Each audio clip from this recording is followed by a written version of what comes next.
नमस्कार विद्यार्थियों। आज हमारा संधि प्रकरण का प्रकरण चल रहा है। संधि प्रकरण में हमने इससे पहले 3 संधियां हमने पढ़ ली। आज हमारा जो प्रकरण है वो वृद्धि संधि का प्रकरण है। वृद्धि संधि में हम कैसे शब्दों को किस प्रकार से विच्छेद करें ये हम आज सीखेंगे।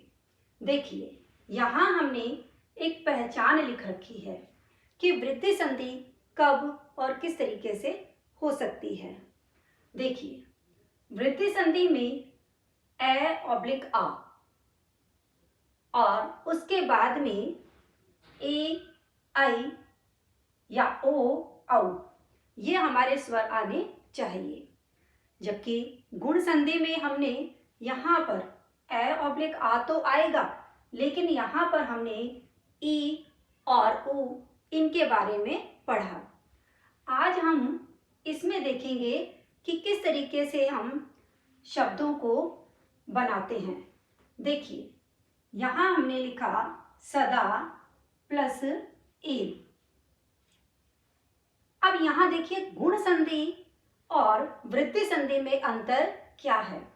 देखिए, यहाँ पर जो ए लिखा हुआ है, गुण संधि में यहाँ पर ए नहीं आकर ई आएगा या फिर उ आएगा, लेकिन वृद्धि संधि में यहाँ पर ए या आएगा और प्लस के बाद में ए या आई आएगा।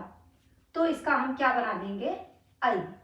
और आई की कितनी मात्राएं होती है, 2 मात्राएं होती है। तो देखिए, सदा प्लस एव हमने एक ये संधि विच्छेद कर लिया। तो पहले हम इनको शब्द बनाएंगे और शब्द से पुनः फिर हम विच्छेद करेंगे। तो देखिए, यहाँ पर जो प्लस का निशान बना हुआ है, ये रहा प्लस का निशान। इससे पहले हमें जो शब्द है उसमें ए और आ देखना है। तो देखिए, सदा में क्या आ गया, आ, और फिर ए, ये देखिए प्लस के बाद में क्या आ रहा है, ए आ रहा है, तो हमने यहाँ लिख दिया ए। इन दोनों के स्थान पर ये दोनों हट जाएंगे और इनके स्थान पर किस चीज की मात्रा हो जाएगी, आई की मात्रा हो जाएगी। तो हमने आई लिख दिया। अब आई की कितनी मात्रा है, 2।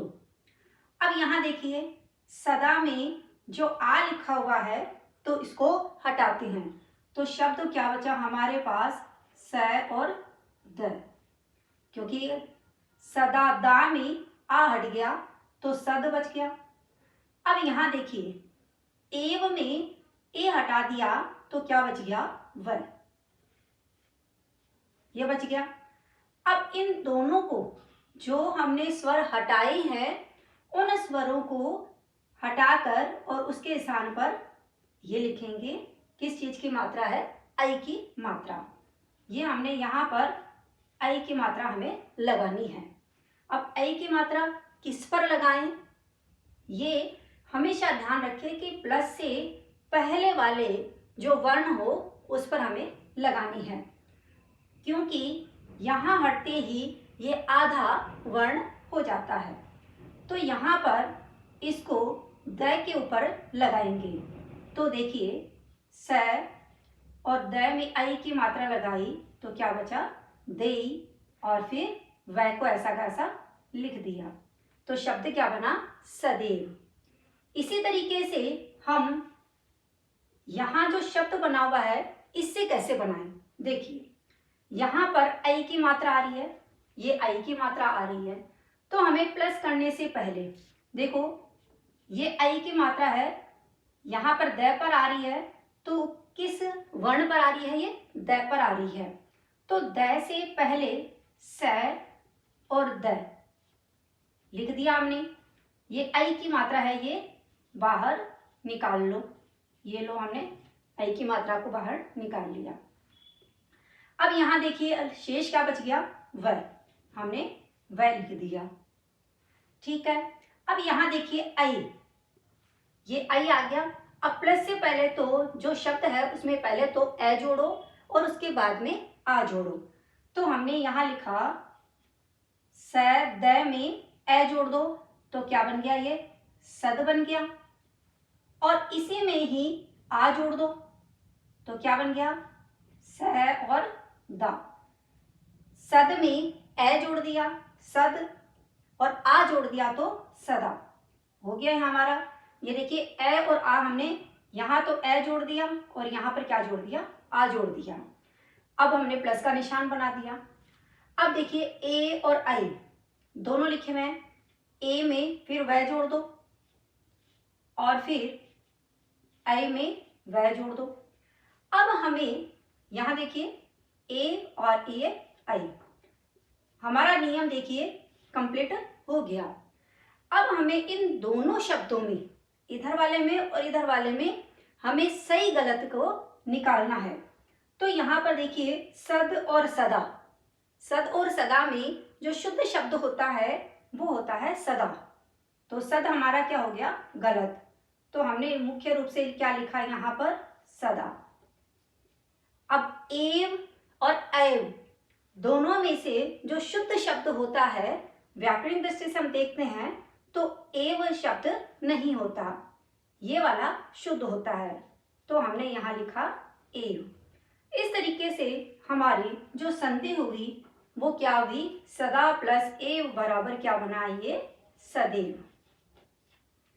उसी तरीके से हमने एक नियम पढ़ने के बाद में दूसरा नियम हम पढ़ते हैं।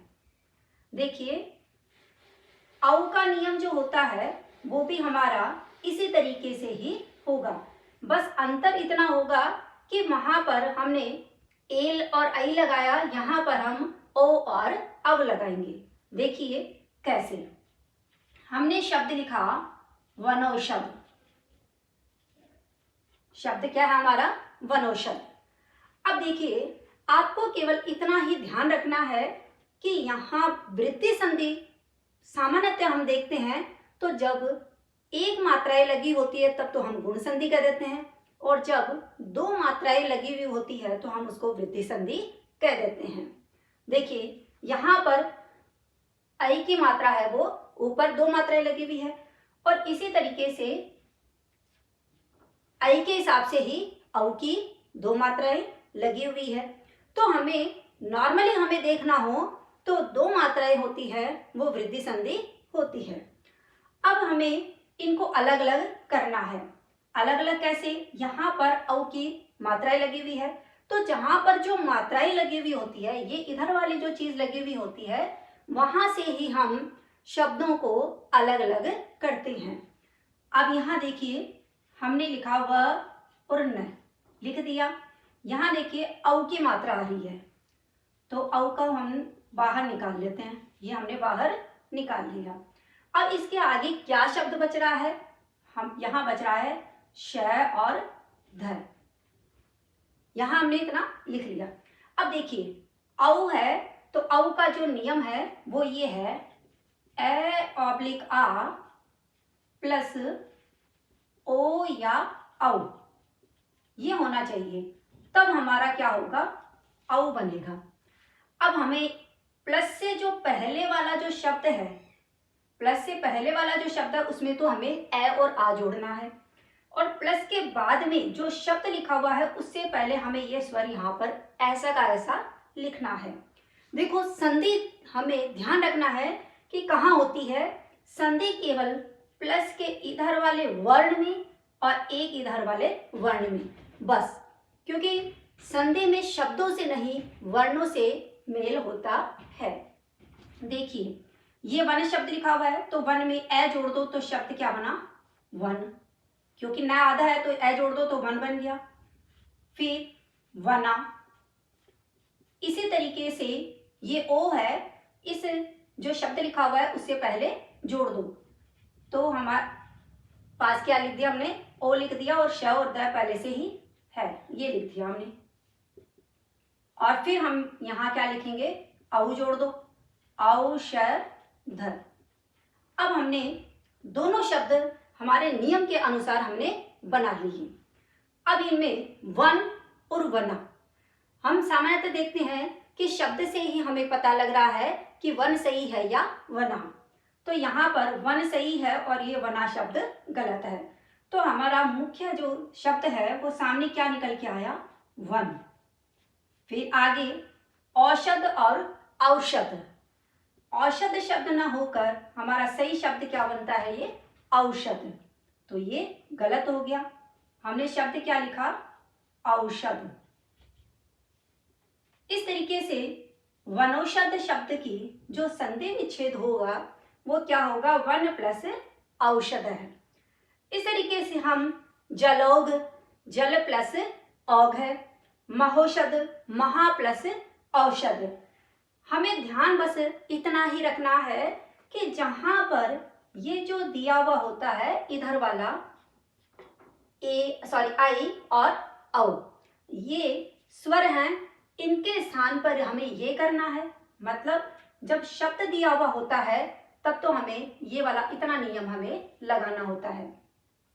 और यदि प्लस में दिया हुआ होता है, जैसे ये नीचे वाला इस तरीके से कोई शब्द आ गया या इस तरीके से कोई शब्द आ गया, तो हमें इधर वाले नियम को हमें देखना होता है। आप इस तरीके से इनको बनाइए और देखिए कि कितने अच्छे से आप बना पाते हो। इसी तरीके से हमारा ये वृद्धि संधि का जो प्रकरण है वो समाप्त होता है। अगले हम दीर्घ संधि का जो टॉपिक है वो हम अगले क्लास में पढ़ेंगे। धन्यवाद। इसी तरीके से आप मेरे साथ बने रहिए।